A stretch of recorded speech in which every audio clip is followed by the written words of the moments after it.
Welcome to the BEASTwriter Family, where social media engagement is encouraged. I am your host, Ryan Sakamoto, and today we have the honor and privilege of sitting down with three-time Super Bowl champ, four-time All-Pro, proud member of the College Football Hall of Fame, hailing from UCLA, offensive guard, center, Randy Cross, who played in the NFL for the San Francisco 49ers, arguably the best offensive lineman during the glory days. Randy, thank you for tuning into the show and hopping on with us today.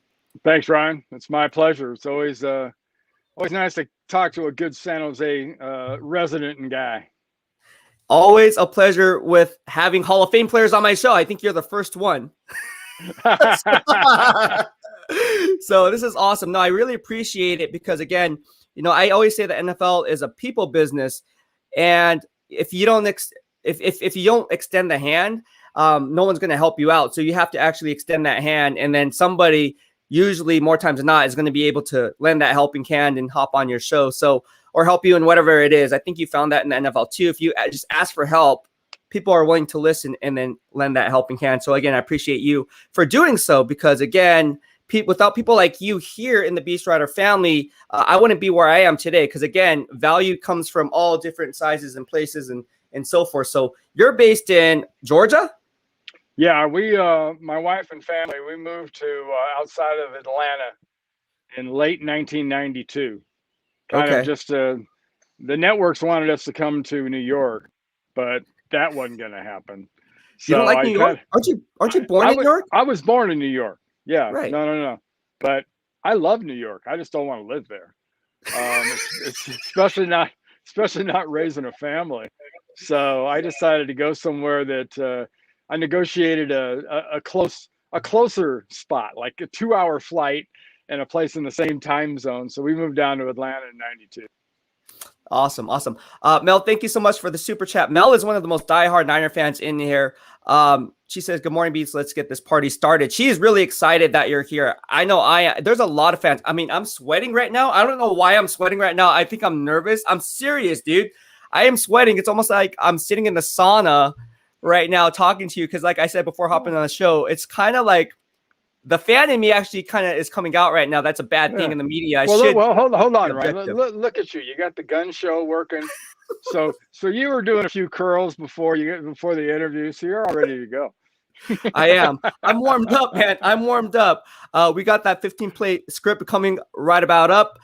We have Peter Moa who says, "What is up, Beast, and welcome to the BEASTwriter family, Mr. Cross." See, everyone, look at this. Don Lovato from the BEASTwriter family says, "Randy Cross, how was the experience playing in Super Bowl 23? Oh, that was the best. I highly recommend, if you play a professional sport or a college sport or anything at a high level, that your last game be a championship win, because it usually leaves a very good impression, and it's a great memory to go out with. But I remember a lot of things about Super Bowl 23 besides the fact that we won, but it was very, very memorable. That's your favorite? Is that your favorite game of all time that you ever played in? I've got 3 kids too, Ryan, and I get asked that all the time. So it's kind of like saying who my favorite kid is. But, the first one was in Pontiac, and that was really special mainly because we sucked so bad for many years before that. And so getting to win a Super Bowl was great. Super Bowl 19 against the Dolphins was the best team I played on that won a Super Bowl. The 87 team that lost to the Vikings in the playoffs might have been another Super Bowl team, might have been a better team, but they didn't get a chance to prove that.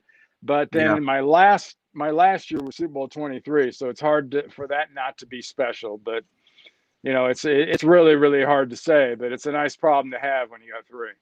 Oh, absolutely. And speaking of kids, I actually bothered you on Father's Day, DMing you, texting you, and you actually got back to us like, "Oh, dang, it's Father's Day." And you still got back to me. So I said, "Happy Father's Day, Randy." Well, honestly, the fishing was a little slow. I was on a boat, tarpon fishing in Key West. Oh, were you? Yeah, when I got your message. And that's how that started. So, yeah, I had some pretty good reception, though. I mean, I had enough to converse. But I was on a boat fishing. Oh, man. No, I was like, wait, it's Father's Day, because here I am trying to get these interviews round up for the following week. I mean, I grind all the time. Like, I'll be honest with you, I didn't go to sleep this morning until 2 a.m. I even sent you an email late last night, and from that, so 1:33. Yeah. I'm on it, dude. See, I'm not joking. I am on it. You know, I think I learned this from watching guys like you, watching guys like Bill Walsh, Jerry Rice. You know, we can name drop all we want, but you guys were the gold standard, and it came down to work ethic. You know, everybody can have the athletic talent. Everyone can have the aptitude to get it done. But at the end of the day, you're going to have that it factor. You're going to have that passion, that drive, that discipline. And I look up to guys like you because I think you play a huge role in instilling that in me. So I want to say thank you for that. Sure. Because again, that work ethic thing is absolute. That's gold. Yeah. Because you can go look back at every coach, every player, every successful person, and that's always kind of at the root of it. I mean, my favorite old story of a teammate was Jerry Rice's when he started telling a story about his dad, you know, being a bricklayer. Yeah. And, you know, he credited having good hands to his dad, him being on the roof level of a house and his dad throwing bricks at him. He had to catch them because they were so expensive. If he dropped them, he'd get killed. Right. That's true. Yeah. Yeah, no, that's true. It's like sink or swim. The swim approach. All right, let's get to some of your questions. We want to get to know Randy Cross, the player, the person, the player and person behind the helmet or underneath the helmet. Why did you choose UCLA over other schools? Obviously, you're a highly scouted prospect. Why UCLA? Well, first of all, Terry Donahue was a new line coach at UCLA. He had come to UCLA with Pepper Rogers from Kansas. Okay. And Terry Donahue played at UCLA in the '66 Rose Bowl with all my high school football coaches. Steve Butler, Mo Friedman, Joe Hollingsworth. They were all on the '66 Bruin team that beat #1 Michigan State. Wow. And so when he came into town, he'd always come by and see Coach Butler. So my sophomore year, after my sophomore year, the spring of that year, we were having spring football, and that's when I first met Terry. And I'd always been a Bruin fan. I'd always been a UCLA fan. My dad had raised me fairly violently anti-SC. Not so much. I don't use the word hate real often, but I was close to that.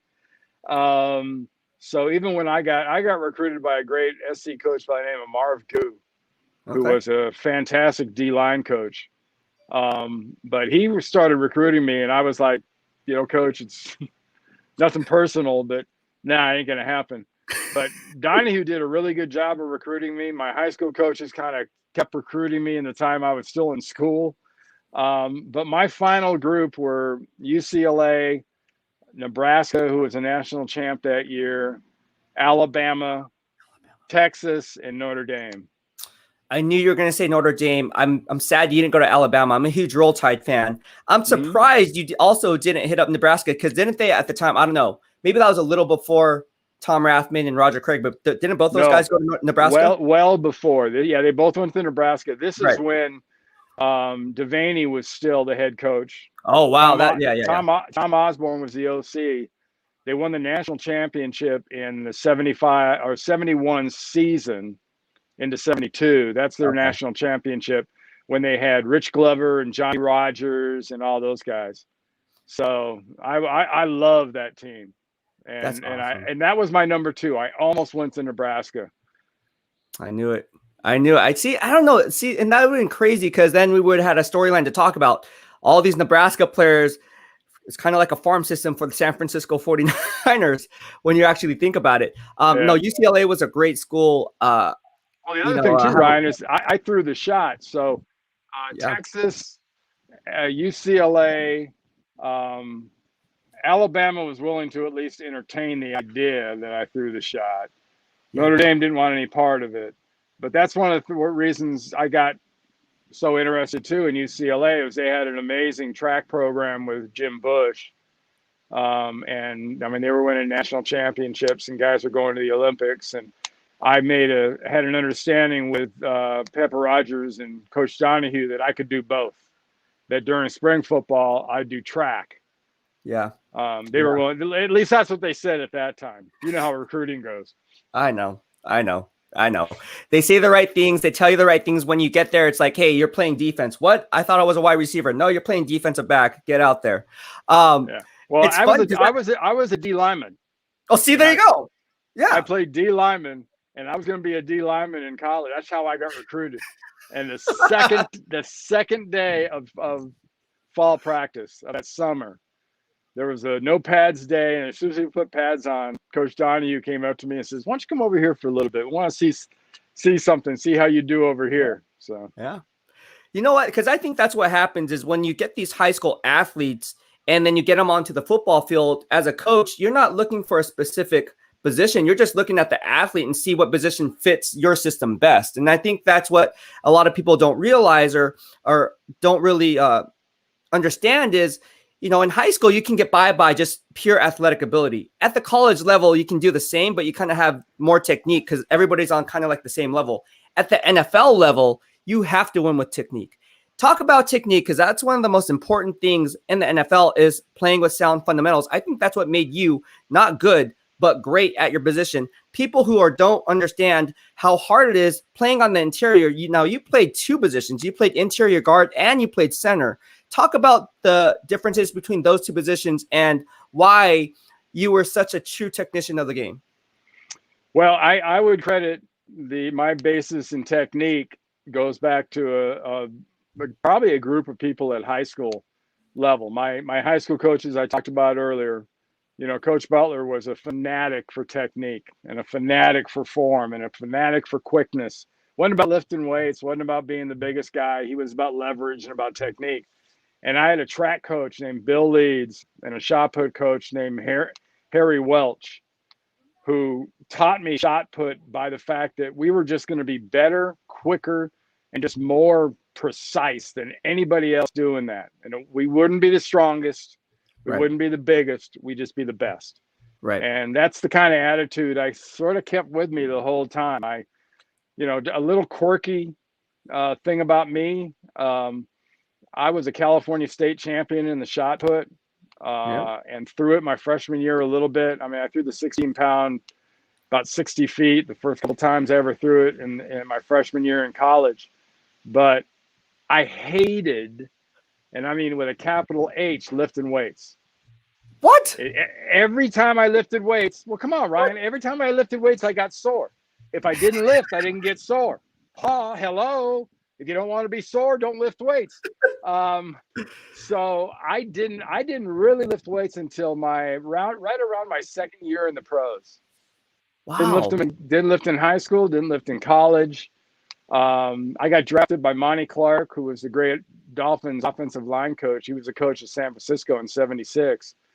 And the first day I show up for our first day where they do the testing, I did one chin up, I did 2 pull-ups, and I did 2 reps at 2 1/4. And he came up to me as I was getting off the bench, and he says, "Are you trying to get me fired, son?" And I just said, "No, sir. I just don't lift weights. I don't know, you know." Obviously, the whole process was a little less intense back then as far as combine. Yeah. But, you know, he goes, "You're going to go run a 40. You better run pretty well." And I did. I ran like a 4.8 or a 4.75 or something like that. Yeah, I could go for a big guy. But so that, I mean, I didn't really, it took a year, my rookie year, of getting my butt just whipped. And then into my second year of, again, getting my butt whipped to sort of get it through my thick head. I've got a series of scars right here on my chin that are thanks to a guy by the name of Curly Culp, who's a Hall of Fame nose tackle who played for Kansas City and the Houston Oilers. And my first play against him in the 4th game of my second year, I'm playing center. I put him on his back. I think he tripped. And I went to help him up. Not a good move. The next play, he took the back of his hand and put it under my chin like this and like split it about a 2-inch gash. Wow. That I went to the sideline because he destroyed my chin strap. They took off my chin strap, squeezed it together, put on some butterfly stitches, gave me a padded chin strap and said, okay, now go back in. They did a little different back then. But that's my net result was after I got done looking at that tape, I went, you know what? I might try this weightlifting thing. I think there's something to it. Yeah.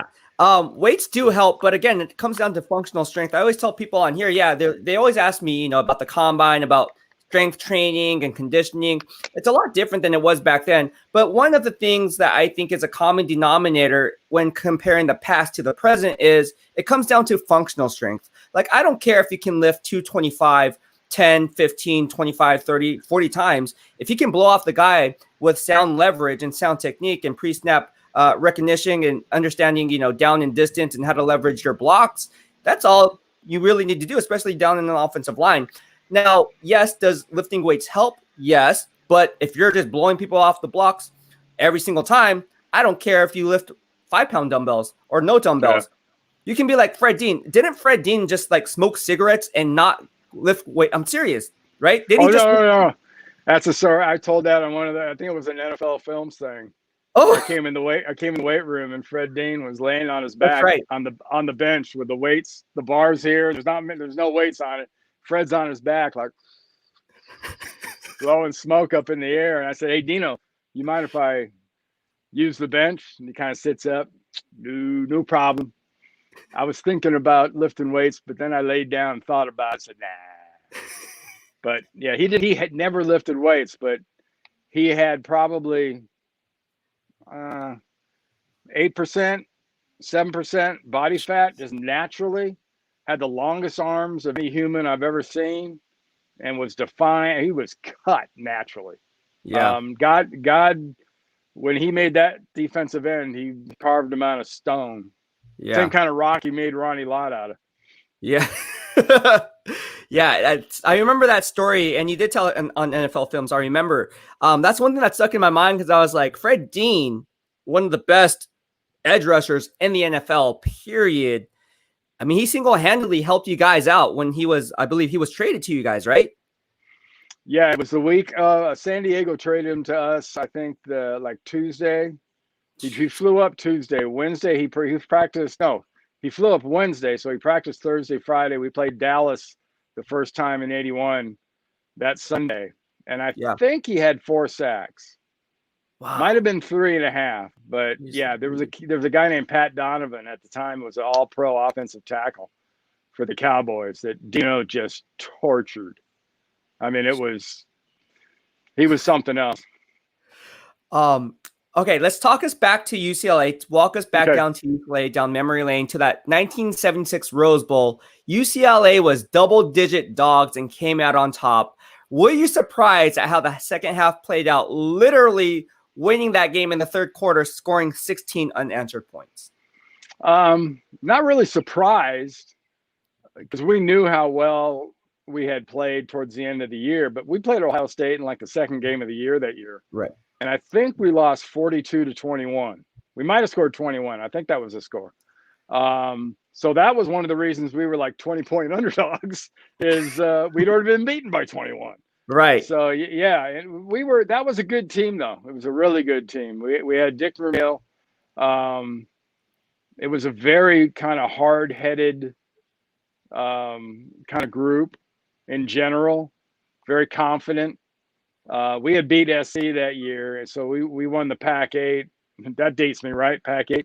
Yeah. We had tied for first with California, who at that time had Joe Roth at quarterback, the late Joe Roth, and Chuck Muncie at halfback, and Ted Albright. I mean, they had some really, really good team. But we tied with them, but we won it because we beat them head-to-head. But playing Ohio State, we thought we had a pretty good shot. But, they got our A game. Wendell Tyler had a great game. John Shara had a great game. Wally Henry, the whole group. It was really, really fun being a part of that. I got hurt during that game again because I got hurt in practice. But then, I had what they thought it was a broken ankle. Ooh. They kind of cast it up to play, and then I got hit again. But in later days, we would call those high ankle sprains. But yeah, that was It was a weird injury because I know it was a high ankle sprain because I was able to play in the Hula Bowl and the Japan Bowl the 2 weeks after that, after the game. So it See, was but the game was amazing. that's crazy. You talk about heart, right? I talk about playing with heart every single game, week in and week out. I think some players have it, other players don't. You obviously had heart. You just told us a story that you did, and then you played while being injured. Some players just say, you know what, I'm injured, bro. I'm not gonna play, and use that as an excuse. You didn't. High ankle sprains is actually a real severe injury because the grade of the sprain can determine whether or not it requires surgery. So I'm going to ask you a question. How high was that sprain? Because the higher it goes up, the more difficult it is to be walking on it. Well, they told me that I had swelling in the ankle, but I had most of my bad swelling was in my lower leg. Oh, wow. So I guess it was pretty high, but I had compression on that sucker. I had the cold boot thing constantly. Yeah, it was the second worst ankle injury I had in my career. At the year after the Super Bowl, the first one against the Bengals in Detroit, I was at a charity event at a place that used to be Marine World Africa USA, used to be in Redwood Shores. Yeah. And I fell off this thing and I no, seriously, it was like a water bed. So when I fell, my leg was underneath me and I dislocated my foot. And the only reason it hurt really bad, my leg hurt. And I looked down at my leg and I was wearing Pumas, and the Puma swoosh was running up and down. Like I was looking straight at the swoosh that should be on the side of my foot. I went, oh no, that's not good. And I was lucky enough to have the great Willie McCovey, God rest his soul. He was right there, and he came up, and anybody knew Willie knew he had these gigantic mitts. And he came up and grabbed my foot and like moved it and put it kind of back in place. And the doctor that reattached the ligament and did the work on the ankle and the lower leg told me that him doing that really saved that ligament from being not irreparable, but it took a while before I was able to have surgery. So I also broke my fibula just below the knee that almost compound fractured. But that was Memorial Day of '82, and I played in the last preseason game that August, and I played the rest of that season, and it didn't stop registering broken in the bones until like March of the next year because I kept playing on it. The doctor says, you're not making, this isn't healing. I went, man, shit happens. Wow. That's an amazing story. See, that's heart. That's heart. And that's what made you great. Let's go ahead and move on. Sticking with UCLA, let's talk about Dick Vermeil, right? Dick Vermeil was your head coach. What impact has Dick Vermeil had on you, even into today?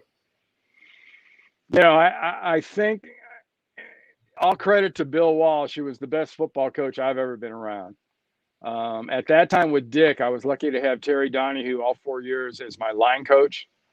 And he might be one of the best that's ever done that. You don't remember him because he's had all those wins as a head coach. But as an offensive line coach, he was unbelievable. And might have been one of the best things that ever happened to me besides Bob McKittrick. Wow. But Dick Vermeil, let's put it this way. My mom, up until when she passed, she was getting Christmas cards from Dick and Carol. I mean, Dick and his wife and his family basically adopted that UCLA team. And they loved every single kid. That's my lasting memory. He was a great coach. He was hired. He was the first special teams coordinator in the NFL. He worked for Tommy Prothro at the LA Rams. That's where he came into UCLA. But man, he cared so much for the players that, you'd do anything for him. You knew he loved you, and you run through a wall for him. And, I don't remember many guys that don't remember him that way. Yeah, it seems like every Dick Vermeil story or every testimonial on Dick Vermeil is what you're saying. Like, he actually genuinely cared about his players. And I feel like genuineness comes from the heart. And I feel like you feel that through the stories that are being told, such as yourself. So thank you for sharing that story. Yeah, Dick Vermeil, you could just tell the emotions that runs through his, on game days. Plus he'd cry at the drop of a hat. The first time we saw him cry was at training camp. He was going to announce that we were done with double days, and he got about 2 sentences in talking about, well, you guys. He started crying, and I mean, you got a group of, it's the whole team. It's the walk-ons, it's scholarship, so it's 100 and something guys, and they're all sitting in this reception room at this dorm at UCLA, and suddenly he starts crying. Everybody in there is like looking at each other like, how do you react? We didn't really know, but that was sincere. I mean, that's how much he cared. And you'll get that exact same story from his UCLA guys. You'll get that story from the Philadelphia Eagles guys. You get that story from his St. Louis Rams guys. I mean, that was Dick. Yeah. Awesome guy. I wish from what I've heard, I never met him personally, but seems like an awesome guy. Let's talk and move forward to the NFL draft. You were drafted in 1976, second round pick, number 42 overall. Tell us about that draft process and what it was like going through that process, dating back to 1976. Well, again, to date myself, besides the thing about the Pac-8, it was not that big a deal. We had every school had their own kind of combine workout after spring practice. So that was my only real exposure. Teams didn't travel you to the facility or any of that. They scouted you, imagine that, off a tape. So if you could play and they saw you on tape, they'd take a shot at you. I got a phone call. Let's see. I was sitting in my mom's kitchen, in the family kitchen, and waiting for the phone on the wall in the kitchen with one of those great big long cords on it. I was waiting for that to ring, and it rang. The draft was on pick 23, I think. Okay. And it was the Cleveland Browns. And the guy that used to be a coach near us at Cal State Northridge was now the O-line coach at Cleveland. And he says, Randy, this is Coach. We're looking at picking you with this next pick at number 24. What do you think? And being the sincere, caught off guard bonehead I was, I went, Cleveland, like Ohio? And he goes, yeah. I said, it snows there, doesn't it? He goes, yeah, it snows here. Come on, man. He can't be serious. I went, hey, I'm just kidding. I'm a Southern California kid. I've never been in snow. Yeah. He goes, oh, okay, we'll call you back. Never called back. Didn't draft me. So I was still there for the Niners to get some 18 or so picks later. It worked out well for them. They picked a fullback out of Purdue named Mike Pruitt, who played for them for about 8 years. If you look at that draft, people that were drafted ahead of you in the same position didn't have the career that you had. Do you ever look back and say, man, these guys really effed up, man. They should have just drafted me. And did you? No, honestly, because let's call it what it is, man. I mean, you look back in hindsight and we can say, how did Randy Cross fall to the 42nd spot? And back then, if you guys remember, for those who are watching, there weren't 32 NFL teams back then. It was a 17-round draft. So, I mean, like you sitting there at pick number 42, I mean, in today's NFL, that would be like a 4th-round pick, right? So, 4th, 5th-round pick. Do you ever wonder, like, these scouts suck? Like, honestly, like, what are they thinking? No, I mean, I thought, to be, perfectly honest, I thought I was, even though I was kind of hurt in the 2 All-Star games I played in, I thought I was the best player. I was invited to play in, I think it was called the All-American Bowl back then, but that was that's where all the NFL scouts went. It was a full pads all week long, beating each other up. It was like the Senior Bowl. Okay. But Frank Kush was going to be the head coach, the Arizona State coach, and I wanted no part of Frank Kush. So I told my agent, no, I'm not doing that. So that had something to do with it, I'm sure. That maybe they figured I didn't love the game enough or something, but I passed on that. That's hella funny. That's funny. You literally said, "Nah, I ain't doing it." All right. So obviously you were drafted in the 2nd round. Let's talk about, obviously everyone wants to know about Joe Montana. What were your initial thoughts when he was drafted in 1979, 3 years after you were drafted, of him as a rookie? Well, it wasn't hard to figure out. When he was drafted in '79, we went to camp. We had camp that year. I believe it was Santa Clara in '79 and '80. Yeah, he started him in the offense just clicked. It just fit. There was a severe method to Bill Walsh's madness. You know, there's a gazillion different things you could say Bill was ahead of his time with.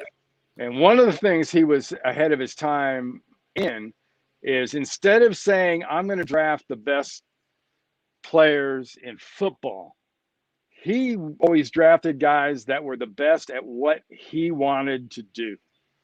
Now, it sounds like it's the same thing, but you know, if you're around football enough, you know that it's really not the same thing. Right. Exactly. And Joe, for what he wanted his quarterback to do, was perfect. He hadn't started all those games at Notre Dame because he and Dan Devine weren't exactly in a loving relationship. So he had a little problem with his head coach there. But, you know, he and Bill were the match. You could watch him in practice. And Steve DeBerg was our quarterback. Yeah. And Ice could throw it. And anybody that saw him at Denver or Dallas or later at Tampa or whatnot, or Kansas City, Atlanta, he could throw it when he was 42, when he was still playing and a quarterback coach. But Joe just had something different about him, and his time. And I think it would go back, especially being the match with Bill. It would be accuracy, technique, and he just had the timing down perfect, and it was a great match.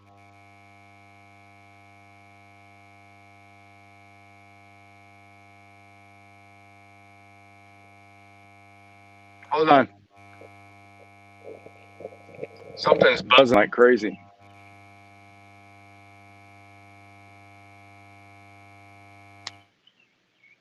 There you go. That's off.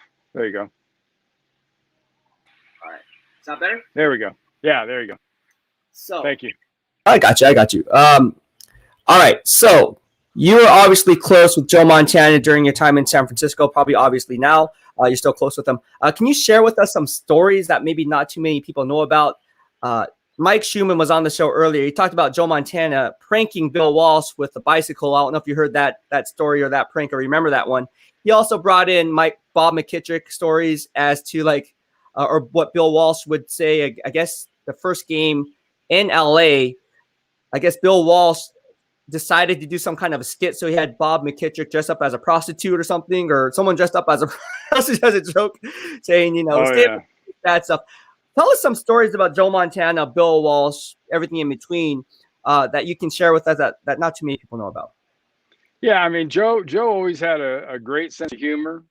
And, you know, like I'm sure Hugh told you guys, there was a lot of training camps. So in order to get through training camp, you'll do anything joking and whatnot to kind of beat the doldrums.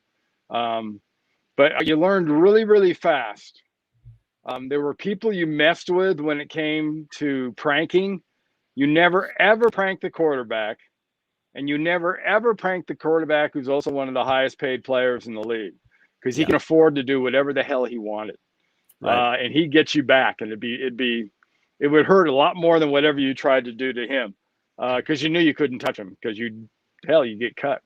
Yeah. They'd run you for 3 days first, but then they'd cut you. Joe is normal. I always tell people all the time that the most significant thing about Joe as a football player was he was normal. He was cold-blooded. Yeah. You know, I look at kids that play like today. I'll tell you a kid that played and just got drafted number 15 by New England. That reminds me a little bit of a young Joe Montana, a guy like Mac Jones. Wow. Who's got that accuracy, he's got some fire to him, but you can also tell it's hard to get him really going. Yeah. But Joe was highly, highly competitive. I remember he and Steve DeBerg, I think it was it must have been 79 because Ice was still with us. We were playing at New Orleans, and there was an old golf game with the roller balls, and they had a player on each side, and you hit the ball, Oh, and yeah, it was yeah. okay, you remember that? Well, they were Yes. playing that game. It was in the lobby of this Holiday Inn dome place we stayed at in New Orleans. Dome place. Yeah. And that night we go and we're in the meeting on Saturday night before the game. And both he and Steve have ice on their right hands. We're going, what the hell? And Joe kind of takes the ice and pulls it back like this. And you look at that the heel of his hand, that meaty area right there was like purple and all swollen. Because they were so competitive. I'm sure it had to hurt like hell. But they were still pounding that ball because neither one of them was going to lose. That's the competitive drive that makes you guys great. That goes back to that competitive drive. It doesn't matter. It could be a game of ping pong. We don't want to lose. We don't want to lose. It's just ingrained with us. It's having like that beast mentality that I always talk about. It's like, it's sink or swim, man. And I'm going to swim. I'm not going to sink, right? Yeah. I remember when Joe showed up early in his career when he had you remember seeing the pictures of him with the Fu Manchu mustache? Yes. Well, he also had this T-top Trans Am. No, Firebird. One of the Trans Am was a Firebird. White with a big Firebird on the hood and whatnot. It was fun. He was a real fun guy. He was a great teammate and a lot of fond memories. But more importantly, we won a boatload of games together. Absolutely. Absolutely. Let's stick with Bill Walsh. He was the ultimate motivator. How was he able to continue to motivate the team after being considered by many the gold standard after winning Super Bowl after Super Bowl after Super Bowl? Well, like you say with several sort of all-time guys, his forte was he could motivate everybody, and it was different for everybody. It wasn't a one-size-fits-all. He would handle Joe one way. He would handle me another way. He would handle Roger another way. He'd handle Ronnie another way. He'd handle Dino another way. He'd handle, whoever. Tim McKyer another way. I mean, there was always something kind of different in the way that he kind of approached people. He had a great, great touch when it came to that, because it was never about fiery, crazy, emotional speeches. We were down in New Orleans in 1980, 35-7 at halftime. It was nasty because they were, to date myself again, Archie Manning was their quarterback. Wow. And Archie was just spinning it. And they're up 35-7 at the half, and we're sitting in that locker room kind of head down going, he is going to just kill us. And all he says is, he goes, hey, you know what? We get the ball to start the half. We score a touchdown. Get the ball again after we make them punt. We'll score another touchdown. After we make them punt the second time, we're going to score another touchdown. He goes, then we're going to be within a touchdown or so, and then the game's on, and then we're going to beat their ass. Wow. And that's kind of how it went, because we came back and beat them 38-35. On a Ray Wersching field goal at the end. But he wasn't a real fiery kind of speech guy. When he was getting fiery and he was cussing and he was screaming, you knew he was really frustrated, and that wasn't him at his best. Wow.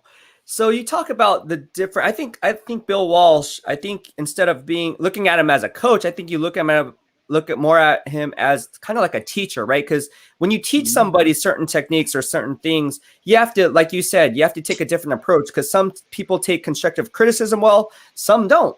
So with Fred Dean, you're not giving favoritism to Fred Dean. If he doesn't want to work out, you just kind of have to approach him in a different manner, saying, hey, look, okay, I understand you don't want to work out, bro, but is there something that we can do in the meantime to where you're not just doing this? So just help me out a little bit, bro. Those are the types of things that I think that Bill Walsh instilled in the coaching tree, right? Because if you look down the pipeline, you see similarities in Bill Walsh and every single coach that came down that family tree. Let's go ahead and move on. Thank you for sharing that story on Bill Walsh. That was awesome. Awesome there. Okay, in today's NFL, I want to talk about the offensive guard and offensive center position. You obviously played both at the highest level. All right. I want to pick your brain on the differences between the two. And in your opinion, which player in today's NFL reminds you of yourself? It was my like I've said earlier. I mean, I was kind of in a different era to put it lightly. But I had a line coach or a head coach in Monty Clark. He didn't want us any bigger than 250. Wow. Which almost killed Keith Fahnhorst. But he gave Farney like 257. And he looked like he'd just come out of a death camp at 257. But there was a method to his madness, I guess. But so I was like 250, 255 my rookie year. By the time I retired, I was 290. A lot of that was the weightlifting I'd never done for all those years before. but yeah, the two positions are so wildly different.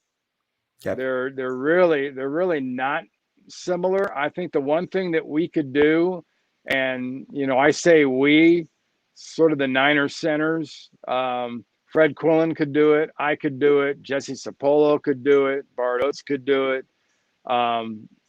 It's basically move and pull. And we did that in college. I did that in college. I did that in the pros, both as a center and a guard. And if I had to say there was one thing that kind of differentiated the teams I played on, was we weren't based on brute strength and trying to flatten our foreheads on somebody's, helmet or chest. Right. We were about movement. And if you couldn't move, we were going to run circles around you. And that was the thing. I mean, they asked us to, when I was a guard, we'd pull like crazy. I mean, long, hard runs. But, back starting in about 83 or 4 with Fred Quillen at center, we started pulling the center now.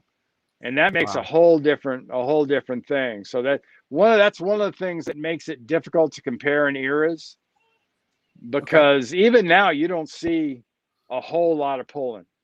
Yeah. Though now we're just in the last couple of years, you're seeing some of these beasts, these guys that are, like Quentin Nelson and some of these tackles that are 6'7", 330 are getting out and running. Yeah. I mean, that's crazy. But that was the one thing that really differentiated us. People went crazy on the Washington Redskins, the Hogs, because they ran that counter play, which meant they had to pull and they had to run. And that's what differentiated us. Whether you were a center, a guard, a tackle, you were going to have to run and you're going to have to move. Talk about Bob McKittrick. I think he's one of the best offensive line, just best head coach, or not head coaches, but best coaches in the NFL, period. Talk about the late Bob McKittrick. And obviously, for those who don't know, I think everyone knows who Bob McKittrick is. What did he bring to the table that really stuck in your mind throughout your playing career that you can take on with you to your grave? Well, I would say not only the intensity side, but also the attention to detail. You might not be as athletic as the person you're playing against, and you might not be as strong. You might not be as tall, or you might not. You might not be as big, or you might not. But with technique and just the way that you played could be the biggest difference in a matchup. Everybody, you can all try to be lower, but if you don't know what to do with it, being lower, it means you're on the ground. Good point. And we would do a lot of things that a lot of teams wouldn't do. One of the reasons we were probably the most hated offensive line, and he was the most hated offensive line coach in the NFL, was, Bob studied the rules, clipping, and by the rules, he knew what you could and you couldn't do. Yeah. And until they made it illegal, we were gonna do it. Yeah. And we did it. And that's why you didn't see offensive linemen. You don't see Niner offensive linemen from the 80s and 90s that went to like 8, 9 Pro Bowls, because Pro Bowls are popularity contests. Thank you. And Thank you. and they weren't gonna. We weren't gonna get votes for Pro Bowls. You know, our guys. If you weren't going to be a starter, you weren't going to be a Pro Bowler, because you sure as hell weren't going to be a backup, because they weren't going to vote you. That's just a fact. And we clip people, we high load people, and I say that not with a glee in my voice. I say that I say that because, hey, it was legal back then. Right. And he actually literally had to show us the playbook or the rule book and say, look, you can do this. Yeah. And if that means our guy's going to stay protected, or that means our guy's going to run with the ball 5 more yards, or that means our guy's not going to be tackled or not going to be hit when he's not looking, we're going to do it. Yeah. And we did it. And I think people remembered us less than lovingly for it, and him less than lovingly for it. And I know I still talk to guys. Yeah.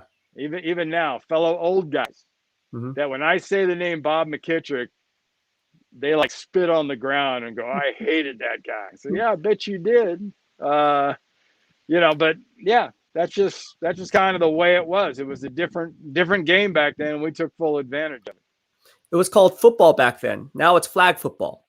It really is. Honestly, Ryan, we took care of our guys. Yeah. That's one of the huge differences that kicked in probably. See, I've been doing college football 10, 11 years. I did NFL for like 20 years. It was right at the end of my TV NFL time, which was in the late, like 2008 or so, 2009. They started taking care of each other. Yeah. And that's the biggest difference eras wise. You want to talk about era? Our era, you watched your ass. Because nobody was going to take care of you but you. Yes. And you watched us because you knew we wouldn't take care of you. Yeah, exactly. And it's not dirty. It's within the rules. So you can't call it dirty because it was legal. And just because you have a smarter coach who plays within the confines of the rule book, that's not his fault. That just means he's a great innovator. I think it's innovative, right? Hey, who else was doing it? Or who else can do it well? High-lowing people, clipping, crackback blocks, whatever you want to call it. I mean, it's legal within it was fine. It was fine. Yeah.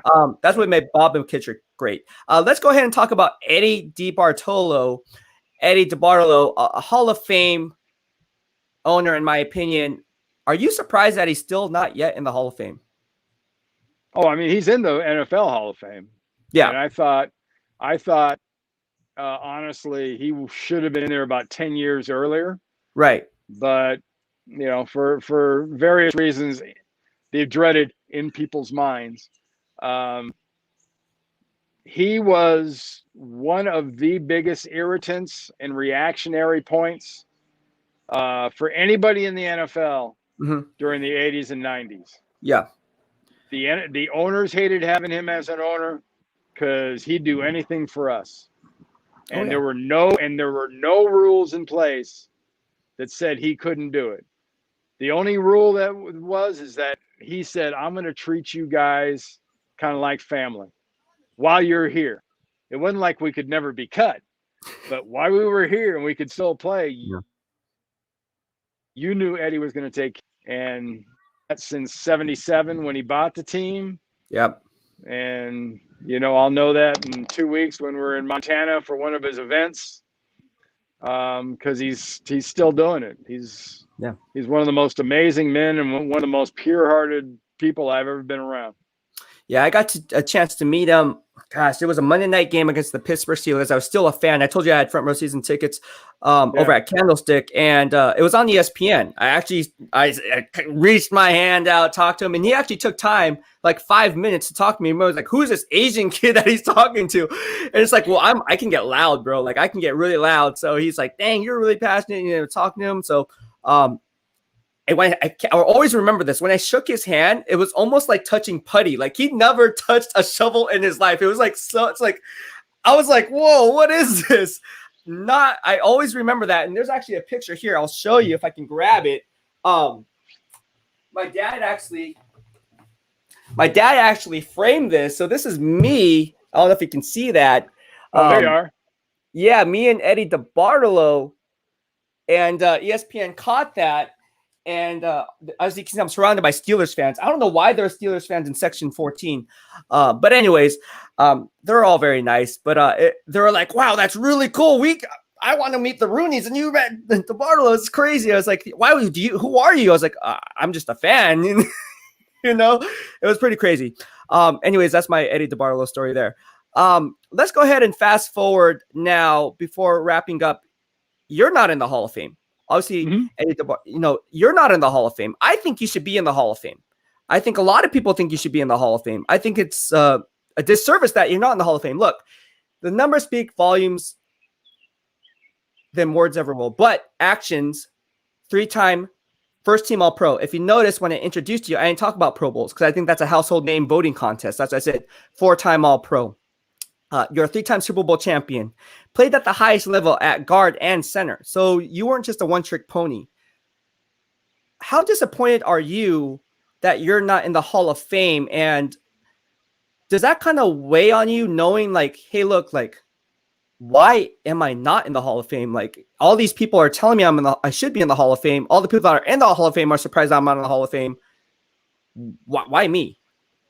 Yeah, not really. Well, a couple things. I learned a long time ago to not worry about things I have zero control over. And that would be pretty high on the list of things I have no control over. Very true.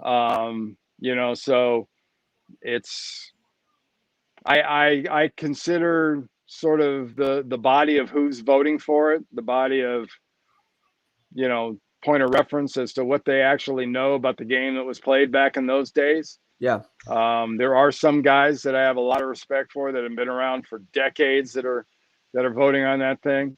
Yeah. But, you know, I've got great teammates that are there. I've come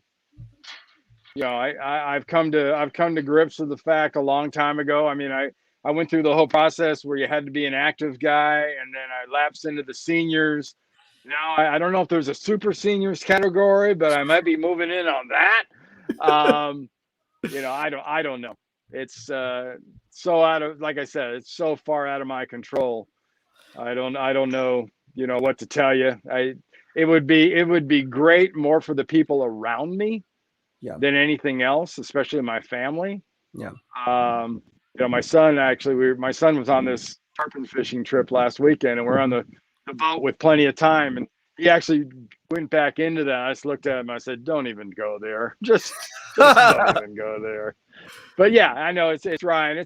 It's weird. I think besides, you know, tooting my horn, I will say, I think it's an absolute embarrassment to that committee. Yes. That there's not a Niner lineman from that era. What other, you know, 4 Super Bowl winning teams, pick your decade, don't have at least 1 or 2 or 3? Hell, there's guys that played on teams that lost 3 or 4 Super Bowls. There you go.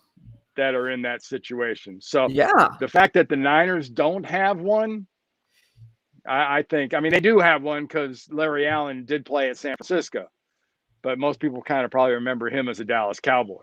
Yeah. But if I'm not mistaken, I think that's the only one of the guys that played in San Francisco.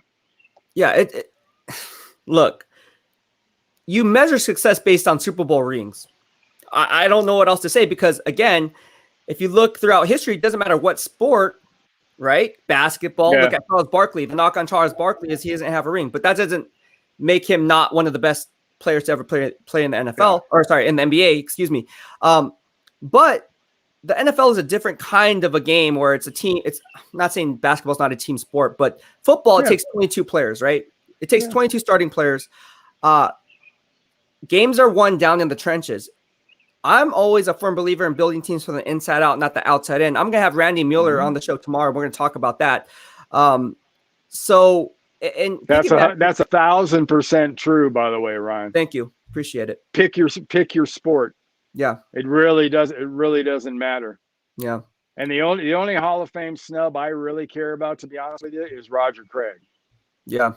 Because Yeah. I think it's ridiculous that he's not in. You can make a case for Craig. You can make a case for you.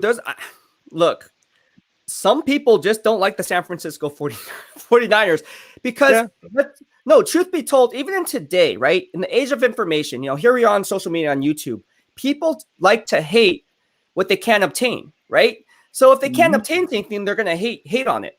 Or if they just because something is different doesn't make it wrong. Like me becoming a beat writer with the 49ers, doing it, not working for a specific publication, but grinding it out, having my own, formulating my own company and then breaking in that way doesn't make it any less significant. It's just different. Doesn't make it wrong. Same exact thing with the 49ers or the Pittsburgh. It doesn't matter. But then the more success you have, the more haters you're going to have. And that's why people say, the more haters you have, the better off you are, because at the end of the day, if they had nothing to hate on, they wouldn't be hating in the first place. So to that credit, it's almost like, why are you, people need to look at themselves in the mirror and look at themselves and say, hey, look, like, why am I hating so hard? Like, why are you worried about what other people, just worry about yourself. Who cares what other people think? But it's just interesting to me because like I said, games are won down in the trenches on both sides of the offensive line, defensive line, pick your poison. There should be more 49ers in the Hall of Fame. And that's not me being biased. That's just straight up facts. I mean, go down the list, and I'm not going to name call people out who are in the Hall of Fame, not saying they're not deserving to be in the Hall of Fame. But I would say this. I would say some of the guys who are in there are questionable.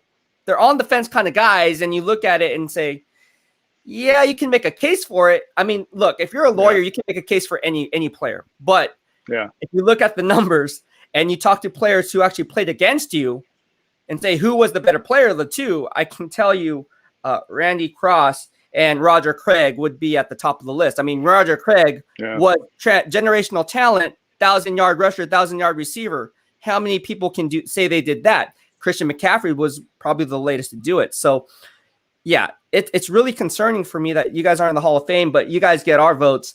And everyone here who's a San Francisco 49er fan or just an NFL fan in general knows what you brought to the table. So we're going to finish this off, Randy, with a BEASTwriter 2-minute drill. I kind of give you a heads up on this. Is it this or that? And it's a fun thing to end the show. Are you ready to do it or not? Let's do it. Sure. All right. So this is a BEASTwriter 2-minute drill. Let me get up the banner. And this show's fun, man. I hope you had fun today. I like it. Thank you. All right. So you better say it's fun. All right, bro. BEASTwriter 2-minute drill with Randy Cross. Here we go. Tacos or burgers? Burgers all day. Why? Why burgers? Because I love making them. I love eating them. There you go. I'm a lineman. What do you want? Lobster tail or crab? I'm going to go lobster tail. Goes better with steak. That's actually good. I never heard that answer before. I actually agree with that. Surf and turf. I like it. All right. Dogs or cats? Dogs. Yeah. Dogs. Double dogs. Do you have dogs? 3. Wow. What kind? I've got a husky. I've got a Nova Scotia duck tolling retriever. And my wife has a Pomeranian. I don't claim that one. Hey, the Pomeranians bark up the roof, bro. Yeah, it's a noisy rat. Yeah, see? She's gonna be like, I heard you say that on BF show, and don't you ever say that to me again. All right. Pancakes or waffles? Waffles. You're the first one that said that. Everyone gets pancakes. Yes, you're the first. Yes, you're with me, bro. I say waffles too. People say pancakes because you can do more with pancakes. Excuse me. You can put it on, strawberries. You can make chocolate chip pancakes, macadamia nut pancakes. But that's because they've never been down in the South and been in a Waffle House because they don't know. Okay. What's your favorite Waffle House? My favorite Waffle House? You mean item? No. Do you have a favorite Waffle House spot? Oh, there's a chain called Waffle House. Oh, that's down here in the South. see, I didn't know that. Makes waffles and makes a hash brown dish. Oh, it's my called scattered all the way. It's got chili, it's got onions, it's got cheese, it's got Tabasco, it's got jalapenos, it's got onions. It's yeah. If that doesn't free you up, nothing will. Wow, that sounds delicious. I'm not joking. It just seems like a lot of like, oh my gosh, just like a piece of heaven in every bite. It's really good. It sounds like it. Onions, chili, it's right up my alley. All right, Netflix or Disney Plus? I guess I'm gonna go Disney Plus because they got the Marvel stuff. We were spot on today, man. We were like this. I said Disney Plus too. Do you watch? I don't know. Do you watch the Mighty Ducks at all? No, I don't. No, my current one there is Loki. That's so crazy because Michael Yam, who was on the show yesterday, that's what he's watching right now is Loki. And funny, when I was emailing you, I was watching Loki because he told me to watch Loki, and I absolutely love it. So yeah, Loki is amazing. People who don't know what it's about, you guys got to check it out. All right, Apple or Android? Apple. Yeah. Oh yeah. Hey man, we are Apple all the way. All right, here's a tough one. Tom Brady or Aaron Rodgers?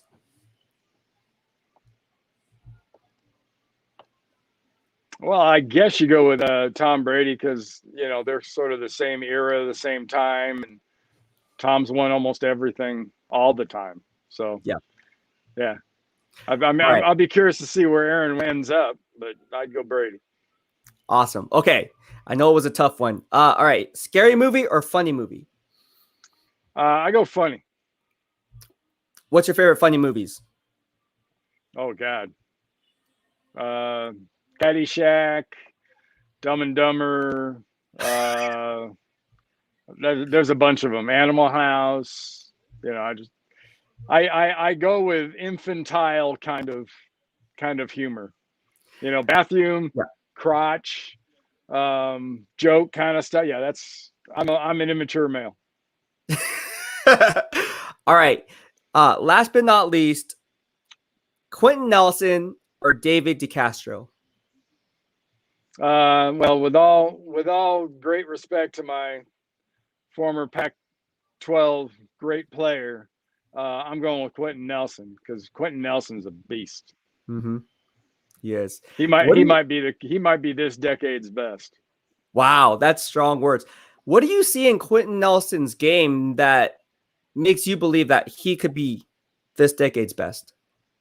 Well, there's not many guys that don't miss a beat from college to pros. He's a guy that his rookie year was beast moding guys and embarrassing full-grown men fast. Yeah. We talked about me not lifting weights. These kids, my son played quarterback in high school and at Wake Forest. He was stronger than I was my second year in the pros by the time he was about in the 10th grade. Yeah. So they are so trained and so strong. Now you put that in a guy like Quentin Nelson, who's 6'4", about 3 1/4. Yeah. That's been lifting weights and is that highly trained. It's almost not fair what he can do. If you're off balance or you don't see him coming, you got no shot. Yeah. I've been grading his every snap last year. The guy is just fundamentally sound. And he's very quick for a guy his size. Mm-hmm. And he's very, very smart and savvy in leveraging his splits. When he reaches that second level too, that's something that's really impressive is when he pulls, he say the guards don't really pull much. Quentin Nelson can pull with the best of them though. Yeah. I think that's what separates him is because usually in the NFL, if you're an interior guard, you do one or two things. Like you're a good run blocker, but you're not a good pass blocker or vice versa. With Quentin Nelson, you can play him on the right side. You can play him on the left side. I mean, arguably you can even kick him outside to offensive tackle. He just has that lateral agility and the athleticism to really play the piano along all 5 positions. So runner pass too, Ryan. Yeah. I mean, he'll be at left guard and they'll be throwing a pass. He'll be dropping back. And I've seen him numerous times. He'll see that safety or coming off the edge late. And it's not that he can block him. He'll get there and just splatter the guy. Yeah. I mean, the guy is like a bug on a windshield when Nelson gets there. Yeah. And it's amazing. He can hit guys. He can take the heart out of people sometimes, the way he hits people. No, absolutely. And you made a great point, because on those screens and stuff like that, you see him, and he's very smart enough. He knows where the sideline is. So he knows that tackler has to take a certain angle, and he can kind of cheat a certain way where the player or that tackler would be coming into his direction. And now he has the leverage advantage in making that play. So he's very smart and savvy that way. So good point on that. Well, thank you so much, Randy Cross, for hopping on to the BEASTwriter Family Show. We really appreciate it. And again, I can't thank you enough. I think we developed a friendship here. I think we're bros here. But no, thank you so much for doing this. And again, I wouldn't be here with guys like you hopping on the show, because obviously it gives the viewership something to talk about, because not too many people, I will have to admit, don't like talking about some of their past experiences or opening up about certain things because they're out of fear of what might come out of it. So again, thank you for hopping on the show, being very transparent here in the BEASTwriter Family. And yeah, I can't thank you enough. Anytime, Ryan. Anytime, man. All right. I'll expect an email next time I'm fishing. At 2:30 a.m., not 1:30 a.m. next time, or a text message. All right, Randy, thank you so much, man, and mahalo. Thank you, mahalo. All right, that was my man, Randy Cross, here in the BEASTwriter Family. That was a great interview. I was sweating bullets having Randy Cross on the show. It was really interesting to hear some of his stories and his rise being in the NFL, and then obviously converting to the NFL media as an insider analyst as well. So that was really cool. That was really cool. Let's get to some of your questions. Peter Moa says, thank you for your time, Mr. Cross. Yeah, Peter Moa, my man in the BEASTwriter Family. Thank you so much. Thank you so much for tuning in. And who doesn't like waffles? I like waffles. I like waffles. Delcio Castello says, great show, great interview with Randy. It wasn't Randy Crum, it was Randy Cross. But yeah, thank you so much. And for the love and support, Edward Brito says, thanks, 49ers legend Cross. God bless. Yeah. And it was really cool. Like I said, hearing stories with, Eddie DeBartolo, hearing stories about, Randy Cross, Joe Montana, Bill Walsh. I mean, we're name dropping stories here. And him sharing these stories is what the BEASTwriter Family is all about. Because again, you guys got to remember, these guys they're in the game. And it's really cool to hear their side and their perspective on things when, in today's NFL, things may be a little bit different, but one thing remains the same. It's still football. Mel says, that was awesome. Great job, Beast. Thank you so much. Don Lovato says, excellent guests and interviews like always, BEASTwriter. Thank you so much, Don. And again, if you guys don't mind, please like the video and also share the video. We're trying to build up the channel. I want to run more cool giveaways for you guys. In order to do so, I need obviously the exposure.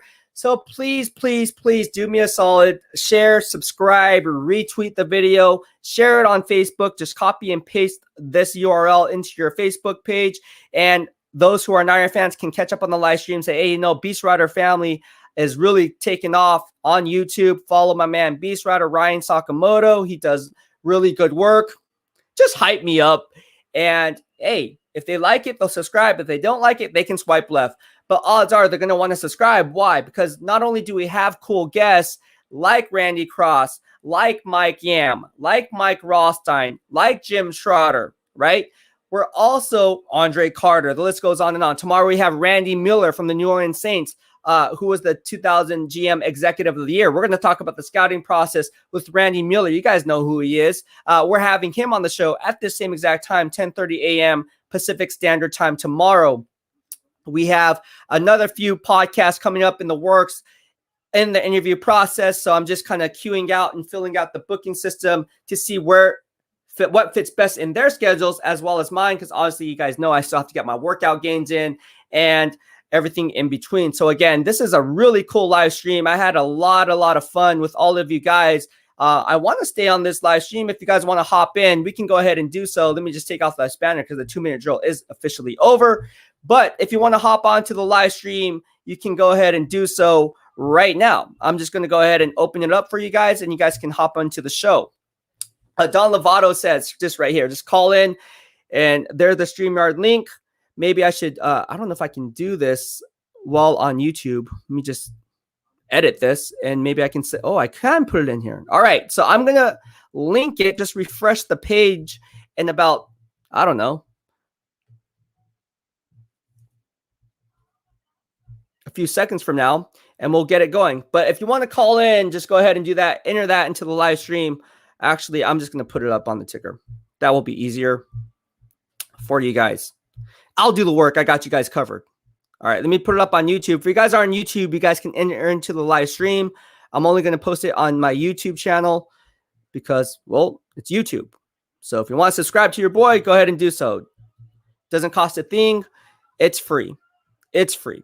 All right, so just go ahead and refresh the live stream. It is up there. This link is up there now in the live stream in the description box. Just go ahead and click on that box, and you'll be entered into the live stream show. All right. Don Lovato says, that would be cool to get some more 49ers legends. I got you covered, man. It's already in the books, man. We got some coming. Delcio Castillo. Oh, sorry, I meant Randy Cross. You're good, man. You don't have to apologize for anything. I got what you're saying, bro. Randy Cross, yes. I make typos all the time. I said Eddie DeBartolo. It's Eddie DeBartolo. Why did I say Eddie DeBartolo? Is because one of my good friends' dad, who was a really diehard Niner fan, throughout my time, we would always talk football, and he always said Eddie DeBartolo. Obviously, it's Eddie DeBartolo, but yeah, that just kind of, it was ingrained in my head. Obviously, it's Eddie DeBartolo, not Eddie DeBartolo, but you guys get the picture. So we all make mistakes. 49er Lifers 415 says, like Jesse Sapolo. Jason Ellsworth says, great show, BEASTwriter. You always know how to bring excitement and energy into your shows. Thanks, Mr. Cross, for your time. I really enjoyed it. Well, thank you so much, Jason. I appreciate it. If you like the work, like the channel, like the movement we're striving for here in the BEASTwriter family, consider sending me a super chat. It's a good way for me to engage with you. It also allows us to keep up with, obviously, the maintenance of the YouTube channel, our giveaways, our audio equipment, our visual. We're doing a lot of stuff behind the scenes. Obviously, we just dropped a lot of money into the logo. So we're launching BEASTwriter Family swag. That's going on behind the scenes. You can check all this out on the community page. So again, if you're watching the live stream, please consider sending me a super chat. Also, in the description box below, or in the channel, in the bio of the YouTube channel, I also put up my Venmo. So people were saying, you know what? I don't want to donate through YouTube.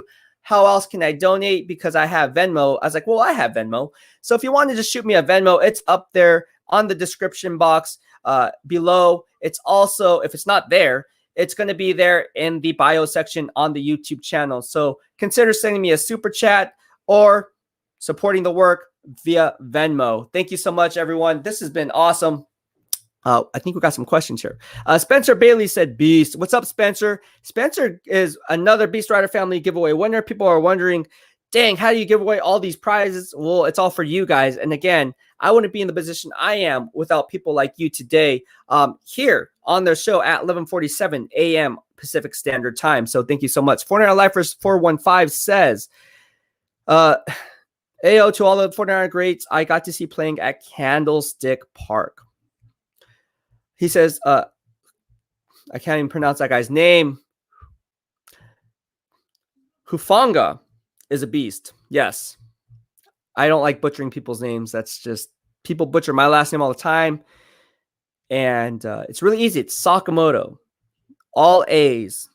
Sakamoto. Like, hello, Moto. Remember those Motorola commercials? And they go, hello, Mota. Or hello, Moto. Hello, Mota. We have Mel in here. Hey, Ryan, how are you? I'm more worried about you. No, I'm great. Is everything okay? Yeah, everything's fine. Thank you for asking. Yeah. Well, you know what? I literally, I know it sounds crazy. Like I said, I work around the clock. Okay. Oh, Like yeah. really, I don't go to sleep until 2, 3 a.m. And Randy knows this. I mean, this is how you get, stuff done, is you have to be on the clock. You have to do what other people are not willing to do. When other people are sleeping, you have to be working. And again, I was at the gym tweeting, replying back, setting up these emails for all you guys. And then I'm thinking, as I was searching through my emails and my DMs on Twitter, I was like, oh, there's Mel. I wonder how she's doing. But I didn't want to bother you because it was it was like, I'm not going to hit you I'm up usually at up. 45 a.m. Be like, hey, Mel, by the way, I'm thinking of you right now. Dude, you're going to be like, what the heck is this guy doing up at 3 o'clock a.m.? Doesn't he have a live stream at 10:30 with Randy Cross? What's going on here? I'm usually up at that time. I'm a night owl. I usually can't sleep until 2 or 3 in the morning anyway. So if I'm sleeping, it definitely wouldn't have. No, you can talk to the wife. She can vouch for that, because she goes to sleep so early and I go to sleep so late. That's kind of like my me time.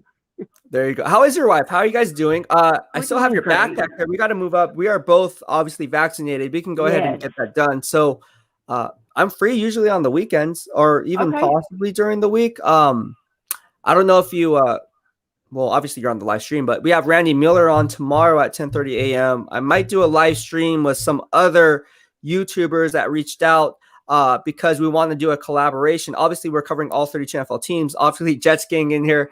We have Jets fans in here. We're going to have Jets 24/7 on our live stream. I'm going to be hopping on his live stream, and that's a pretty big YouTube channel. So we're just trying to grow the channel, see how we can kind of grow together as one. So, yeah, it's just fun times here. But what's on your mind as far as the NFL in general? Obviously, you heard the news, right? Around Carl Nassib.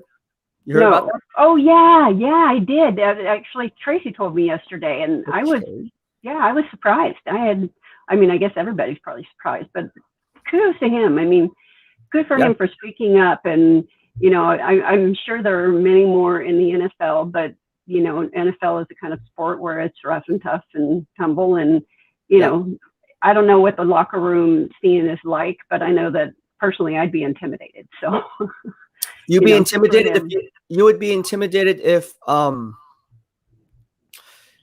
come out in the NFL. I mean, that's an intimidating factor, especially because we're in 2021, and you would think that there would be a bit more tolerance with situations, and really it's not anybody's business, but they make it their business. And it's, if you want to put it out there and say, hey, this is who I am, I think it's great to do that. And, I'm proud of him personally. No, I am too. I'm very proud of him. And again, I'm a big supporter of the LGBTQ family. It is difficult, because I will say this, and I know too many people don't want to hear this, but the truth of the matter is, because I talk to players, I'm friends with a lot of the players. How do I say this without offending anyone? But there are players that won't publicly say this, and I know this for a fact. It comes out of their mouths, and it's players that you got. I'm not going to name drop any players, okay? Players that everyone loves, but behind closed doors, it's not okay. Now, as sad as that may seem, because it is sad, it's very sad. It is. But I can't say that there's still people out there who don't have that viewpoint. You know what I mean? Mm-hmm. For me, Absolutely. I can only speak for myself. Would I care? I would, if I was Carl Nassib's teammate, I'd be like, hey, man, I just want to congratulate you. It takes a lot of balls to do what you do. You have my unwavering support, right? Absolutely. For the face of the franchise, every player has to take that stance, because you can't say anything other than that. Now, their true feelings, you don't know what's said behind closed doors. But what you do know is now Carl Nassib now has a target on his back, because he doesn't know. Here he is in the locker room. He doesn't know who's real and who's not, how people are going to view him. We can always play this game of being fake, right? When you go out to like the in-laws, I talked about with Jimmy Garoppolo, with him, John Lynch. Oh, we wanted you back here. Here you are. And Jimmy Garoppolo had to say face, right? So he's being cordial, right? It's just the name of the game. And it's the nature of the business. It's how, it's just, that's just the way it is. So I really man, it takes a lot of guts for Carl Nassib to do what he did. And I'm really happy that he did it. If I could reach out to Carl Nassib and just, congratulate him and tell him that, here in the BEASTwriter family, we have his back. But the common truth is not everyone does. Oh, no. And they're not, I mean, you can't get everybody to, you can't expect, just for myself, even my family, they had a very hard time with it. And you can't expect everybody to be, yeah. I've come from a strong, Christian background. I have pastors in the family, and oh wow, it was not easy to come out, and it wasn't accepted by a lot of my family, and the respect that I need to give them, though, is that I need to respect their opinion, just as I want them to respect mine and my thought process and my feelings, and I don't put on any kind of public display of affection and around my family with my wife, because I try to respect their thoughts, values and opinions. And it was funny because my mom just sent me a text message the other day. I've been with my wife for 7 years now, and she said, I was just looking on Facebook, and when did you go see Pink in concert? And I said, that was a couple of years ago. She says, there's a picture of you kissing Tracy on there. I don't think I've ever seen you kiss before. Aww. And I just thought, it was very sweet the way she put it, I wanted to make sure she, even with my mom, she had a hard time with it in the beginning. Yeah. And it's just, I respect where she's coming from, just as, she respects me, and she respects my wife. And, if I want somebody to respect, where I'm coming from, I have to respect where they're coming from. So, I may not agree with it, and they may not agree with mine, but if we can treat each other with respect, that's all that I would care for. Respect is the ultimate thing that we need to talk about, because again, we don't have to agree with people's I don't agree with people's choices, right? Mm-hmm. But I respect it, right? Exactly. And who's to tell me what you should do with your life? It's your life. Whatever makes you happy, I'm all for it. I don't care, what race you are, what color skin. That's not what it's about. It's about the quality of life that you can provide, right? While being happy at the same time. And again, home of the good vibes only. That's what the BEASTwriter family stands for. We are big supporters of the community, and big supporters of you, Mel. So, anytime you need something or anything or any support group, we're here for you.